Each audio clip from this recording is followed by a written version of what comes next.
Dating కొత్త వ్యక్తుల్ని కలిసి ఆలోచనలు పంచుకోవడానికి అవసరమైతే కలిసి జీవితాన్ని పంచుకోవడానికి అవకాశం కల్పించే వేదిక.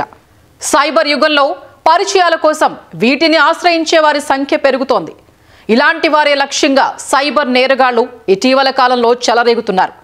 అందమైన యువతుల ఫోటోలతో ప్రొఫైళ్లు తయారు చేస్తూ కోట్లు కొల్లగొడుతున్నారు.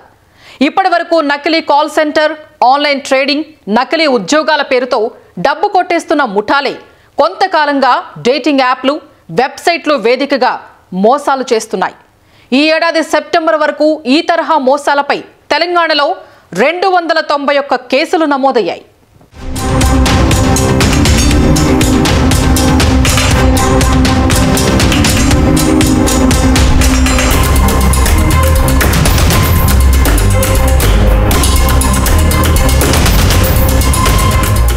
హైదరాబాద్ మలక్పేటకు చెందిన యువకుడు వాట్సాప్లో వచ్చిన లింక్ మీద క్లిక్ చేయగా డేటింగ్ వెబ్సైట్లోకి తీసుకెళ్లింది.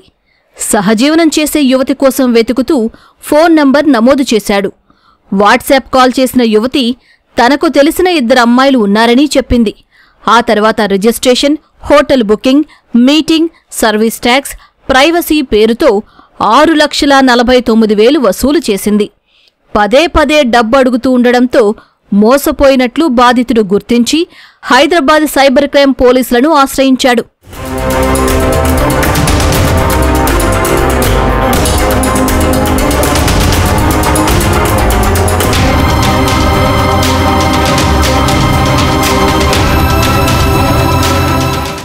బేగంపేటకు చెందిన వ్యక్తికి డేటింగ్ యాప్లో చాందనీ చౌదరి పేరుతో యువతి పరిచయమైంది.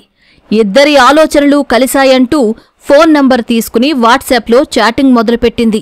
కవ్వించే మాటలతో మభ్యపెడుతూ తనకు ట్రేడింగ్లో మంచి అనుభవం ఉందంటూ సదరు వ్యక్తితో 13 లక్షలకు పైగా పెట్టుబడి పెట్టించింది. డబ్బు విత్డ్రాకు అవకాశమివ్వకుండా యువతి డబ్బు అడుగుతూ ఉండడంతో మోసపోయినట్లు బాధితుడు గుర్తించాడు. ఇటీవల పాకిస్తాన్కు చెందిన మోడల్ ఫోటోతో సైబరు నేరగాళ్లు నగర యువకుణ్ణి మోసగించాడు. ఇలా డేటింగ్ యాప్లు, వెబ్సైట్ల ద్వారా పరిచయమైన వ్యక్తులు అందమైన యువతుల ఫోటోలను వాట్సాప్, టెలిగ్రామ్, ఇన్స్టాగ్రామ్లో డీపీలుగా పెట్టి మోసగిస్తున్నారు. ఎక్కువ మంది బాధితులు ఈ ఫోటోలకు ఆకర్షితులై డబ్బులు కోల్పోతున్నారు. డేటింగ్ యాప్లను ఎక్కువ మంది రహస్యంగా వినియోగించడం, ఒకవేళ మోసపోయినా ఇతరులకు చెప్పలేకపోవడం వంటివి అవకాశంగా తీసుకుని మోసాలు జరుగుతున్నట్లు గుర్తించారు. ఫస్ట్ వాళ్ళు ఇది అమ్మాయిలతో అబ్బాయిలతో ఇద్దరితో జరగవచ్చు. చాలా ఫ్రెండ్లీగా, చాలా నీట్గా మీతో మాట్లాడడం చేస్తాం. అలా చేసిన తర్వాత మీతో మంచి పరిచయాలు పెంచుకున్న తర్వాత మీరు మంచి ఒక అండర్స్టాండింగ్ వచ్చిన తర్వాత ఒక ఫొటోసు లేదంటే వీడియో కాల్ అట్లాంటివి మీరు చేస్తాం. ఇంట్రెస్టింగ్గా చేస్తాం అది అని మీరు వీడియో కాల్ లాంటిది చేస్తాం. దాంతో మీరు ఒక ట్రాప్ ఆడవచ్చు. లేదా నేను మీకు గిఫ్ట్స్ పంపిస్తున్నాను, ఫారెన్లో అట్లాంటివి చాలా కేసులు చూస్తుంటాం మేము. గిఫ్ట్స్ పంపిస్తున్నాను, దానికోసం మీ అడ్రస్ డీటెయిల్స్ అవన్నీ తీసుకుంటారు. అలా మీ డేటా అనేది ఇట్లా ఒక ప్లానింగ్తో వాళ్ళు మీ డేటా అనేది మొత్తం వాళ్ళు తీసుకుంటారు. దాని తర్వాత మీకు పార్సల్ వచ్చింది, ఇలా దీనిలో అప్డేట్ చేయడానికి ఇలా మీరు ఓటీపీ చెప్పాలని వాళ్ళు అడుగుతారు. దాంతో మీ బ్యాంక్ అకౌంట్ ఖాళీ చేయడం కూడా జరుగుతుంది. ఇంకా సెక్స్టార్షన్, దీంట్లో ఏంటంటే ఈ అన్నోన్ వ్యక్తి ఏంటంటే మీతో వీడియో కాల్ మాట్లాడతారు. దానిలో మీకు ఏదైనా ఇంట్రెస్టింగ్ చూపిస్తున్నాను అని హాఫ్ నేకెడ్, సెమీ నేకెడ్ అట్లా ఉండడం, లేదా జస్ట్ నార్మల్గా మాట్లాడినా దాని తర్వాత దాన్ని మార్ఫ్ చేసి ఒక పాన్ వీడియో దానిలో పెట్టేసి మీకు ఒక చిన్న క్లిప్ పంపించి మీ ఫ్రెండ్స్ అండ్ ఫ్యామిలీకి ఇది షేర్ చేస్తాను, లేదా డబ్బులు కట్టండి అని అలా బ్లాక్మెయిల్ చేయడం కూడా జరుగుతుంది. దాన్ని సెక్స్టార్షన్ అని అంటాము. సైబర్ నేరగాళ్లు డేటింగ్ యాప్ల నకిలీ ప్రొఫైళ్లు తయారు చేసేందుకు ఆన్లైన్, సామాజిక మాధ్యమాల్లో పోస్ట్ చేసిన యువతుల ఫోటోలను ఉపయోగిస్తున్నారు. వీటినే ఖాతాలకు డీపీలుగా పెడుతున్నారు. పరిచయం పెరిగాక వాట్సాప్ చాటింగ్లోకి వస్తున్న నేరగాళ్లు వ్యక్తిగత విషయాలు పంచుకుంటూ తరచూ ఫోటోలు పంపుతున్నారు. ఆ తర్వాతే నేరుగా కలిసేందుకు రిజిస్ట్రేషన్ ఛార్జీ, ప్రైవేట్ మీటింగ్ తదితర పేర్లతో డబ్బు వసూలు చేస్తున్నారు. సాధారణంగా అధీకృత డేటింగ్ యాపుల్లో ఇలాంటి రుసుములేమీ వసూలు చేయవు. ఎక్కువ మంది వీటిని రహస్యంగా వినియోగిస్తూ ఇందులో జరిగే మోసాల గురించి కనీస అవగాహన లేక డబ్బు పంపిస్తున్నారు. ఈ తరహా మోసాల్లో ఎక్కువగా యువత ఉంటున్నారు. వారిలోనూ విద్యార్థులు, ఐటీ ఉద్యోగులే ఎక్కువగా మోసపోతున్నారు. అయితే ఇటువంటి వాటి పట్ల అప్రమత్తంగా ఉండాలని నిపుణులు సూచిస్తున్నారు. పరిచయం పెరగ్గానే డబ్బడిగితే వ్యక్తిగత ఫోటోలు పంపమన్నా ఖచ్చితంగా మోసమని గుర్తించాలని తెలిపారు.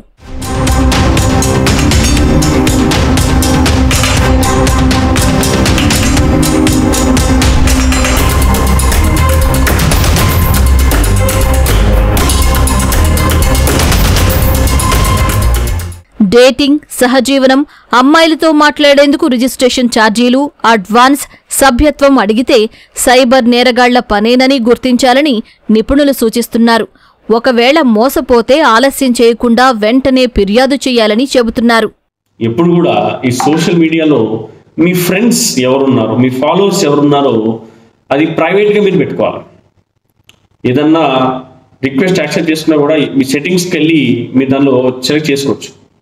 ఫాలోవర్స్ ఎవరు, మీ ఫ్రెండ్స్ ఎవరు చూడొచ్చు దాని సెట్టింగ్లో ఓన్లీ మీ ప్రైవేట్, ఓన్లీ మీకే కనిపించేది, ఇంకెవరికి అది కనిపించకూడదు. అట్లాంటి సెట్టింగ్స్ మీరు చేసుకోవాలి. నెక్స్ట్, ఇట్లాంటిది ఎవరైనా కాల్ చేసి మీకు వీడియో కాల్ మాట్లాడుతాం, అన్నోన్ పర్సన్, మీకు వాళ్ళు ఎవరు వ్యక్తిగతంగా తెలియదు, అప్పుడు మీరు చాలా జాగ్రత్తగా ఉండాలి. ఎందుకంటే వాళ్ళు అక్కడ స్క్రీన్ రికార్డింగ్ చేయొచ్చు దాన్ని. ఇంకా ఒకవేళ ఇట్లాంటిది జరిగి వాళ్ళు మీకు డబ్బులు అడిగితే మీరు దానికి డబ్బులు కట్టకుండా వెంటనే 1930 లేదా cybercrime.gov.in వెబ్సైట్కి వెళ్ళి మీరు కంప్లైంట్ చేయొచ్చు. అవతలి వ్యక్తులను నమ్మించేందుకు అందమైన యువతుల ఫోటోలు పంపిస్తూ ఉంటారని, ఈ ఫోటోలను గూగుల్ ఇమేజెస్లో అప్లోడ్ చేసి సెర్చ్ చేస్తే ఇతర ఖాతాల్లో సదరు చిత్రాలు ఉన్నాయో లేదో తెలుసుకోవడానికి అవకాశముందని నిపుణులు చెబుతున్నారు. వాట్సాప్, టెలిగ్రామ్, సామాజిక మాధ్యమాల్లో కొత్త వ్యక్తులు స్నేహం, ప్రేమ, పెళ్లి పేరుతో సంభాషణ మొదలుపెడితే అప్రమత్తంగా ఉండాలని సూచిస్తున్నారు.